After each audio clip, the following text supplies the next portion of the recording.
Deep in Los Angeles' San Fernando Valley, as famous for its blistering heat as its connections to the film industry, lives Jimmy Udell.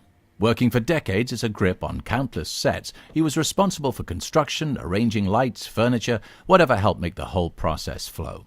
But when a serious accident sidelined him, Jimmy found other ways to stay connected to what had become as much a passion as a job. Hey, Jimmy. Hey, Charlie. How are you doing? Welcome. Nice to see you. Thanks for having us over. Oh, my pleasure. Come into the edit bay.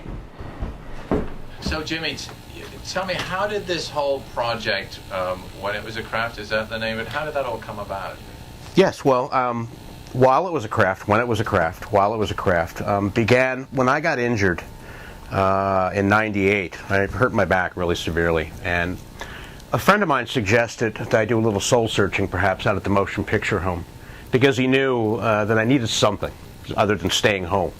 So I started talking to people at the motion picture home, and the characters that I met out there were so amazing. And these were the guys that made the movies that I cared about. And the more I began to talk to them, the more I realized these are the guys.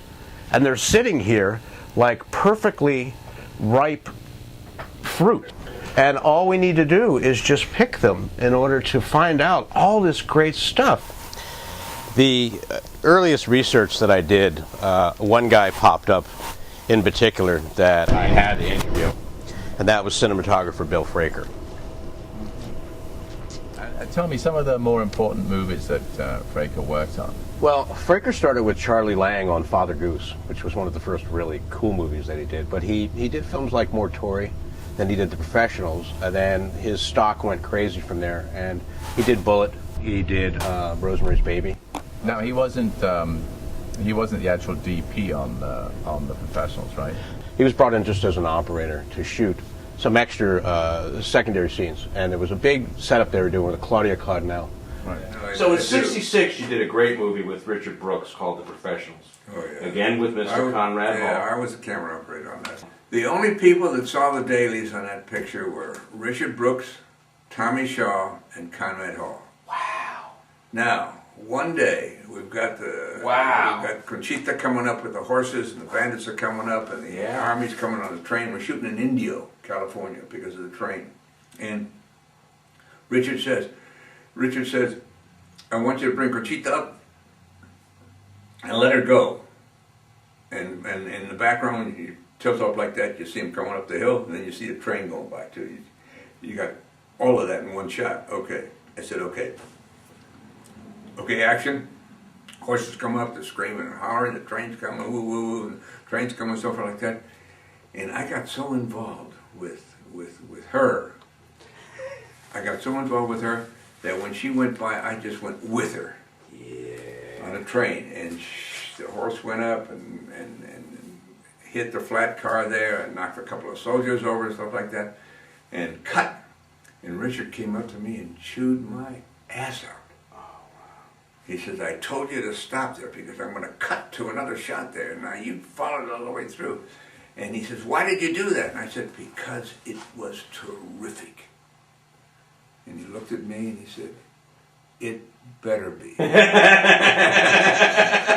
So Connie said, okay, Fraker, I think you better call home because I think you're going home tomorrow. Oh, no shit. So, the next day, we're going to see the dailies and stuff like that, and about the middle of the afternoon, Richard comes up to me and he says, Fraker, and I said, yes, sir. He says, come with us and we'll see the dailies together. Oh, my. And Connie said, oh. I said, okay, so now we go see the dailies. They're running in a room at the hotel, and all of a sudden, this shot comes up. And all of a sudden I fall and I take her up there and go like that.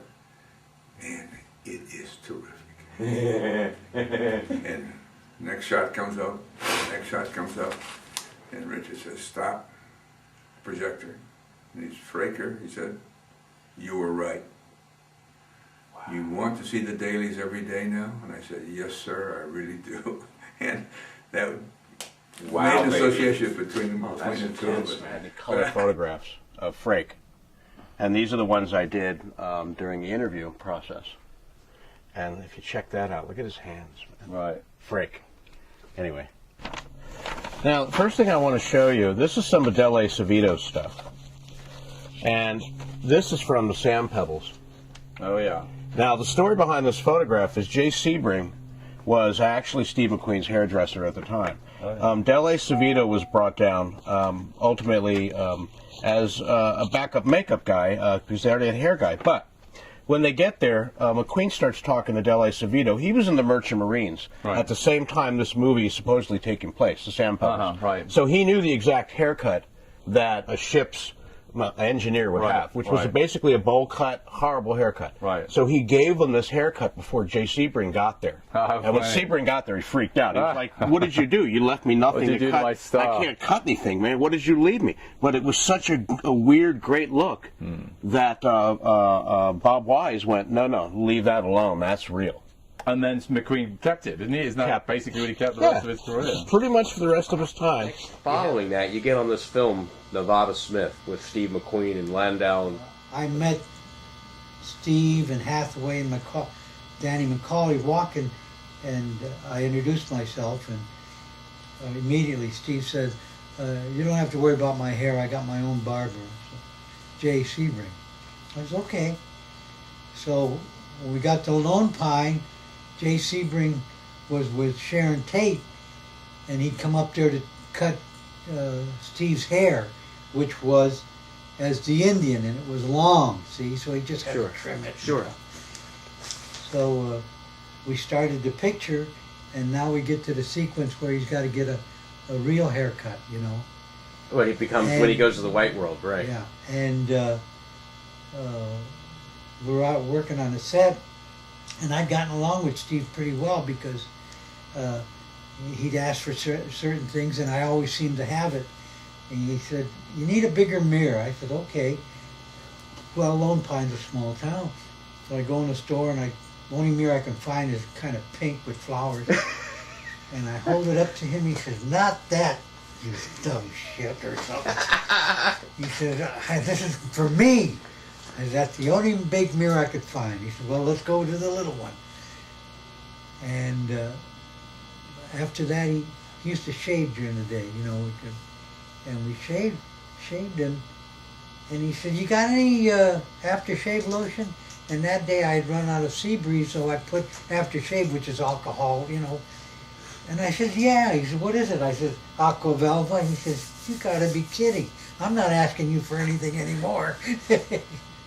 So we hit it off pretty good. But then that evening he said, "You gotta cut my hair." I said, "Oh, okay."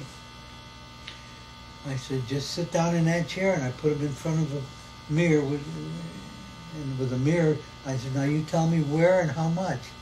And I gave him a haircut. I said, when I finished, he said, "Looks pretty good. Let's go up and see the old man." So we went up to Hathaway's room, and Hathaway took one look. He says, "Perfect." He said, "You got to give the kid the $500. So essentially, the film Le Mans was directed by John Sturges, but really, in reality, it was Steve McQueen's movie. And from the very beginning, the whole premise of the picture was to show McQueen driving at a high rate of speed, really in close-up, so that everybody could see that it was him doing it and not a stunt double.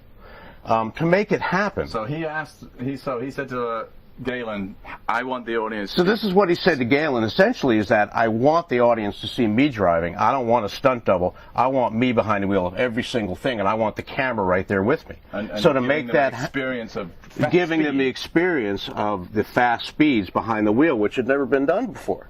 So to make that happen, Schultz came up with this proprietary counter-rigged set of tubes and steel plates that literally put the camera just 2 inches off the ground for some of these shots. As to the gate mount that you had done, that swinging mount, that magnetic arm, the magnetic swinging arm, what are you calling it? What are you calling it? I just call it a swinging arm mount. Okay. What it is, when one car passes the other, they don't go flying by it. Of course not.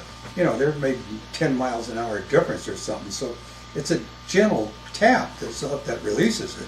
The cars could be going 150 and it's still just a gentle tap.